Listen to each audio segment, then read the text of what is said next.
So, maghimo na po taog sabon sa plato. So, let's start.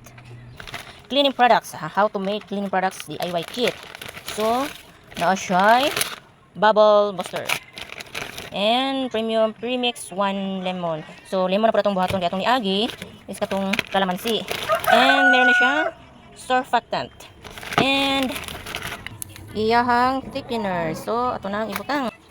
So, nagbutang na di ay ko og tubig na 14 liters. So, naay naka butang diri how to make dishwashing liquid. Maglagay na 14 liters sa tubig sa lagayan, timba or langgana or unsa pa na inyong lagayan diha. Dayon isunod ang fortified bubble buster. Ato na ning ibutang ang bubble buster.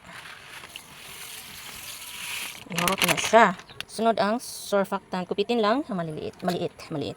So, mo ni ang surfactant. So, hinahinayon lang daw ni siya og kung gamay yun na nakalimutan. So, halo-halo.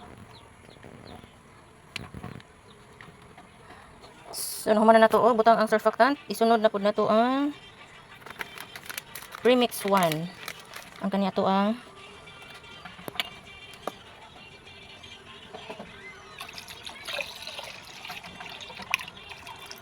dayo pa na siya degreasing agent, scent, antibacterial, colorant. So, mo na akong ipili guys. No?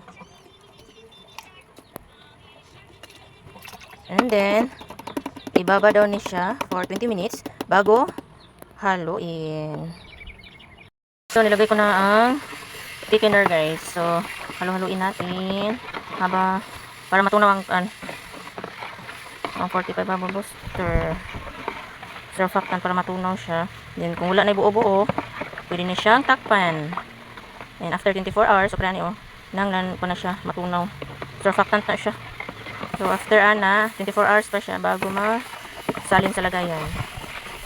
More to. Thank you for watching.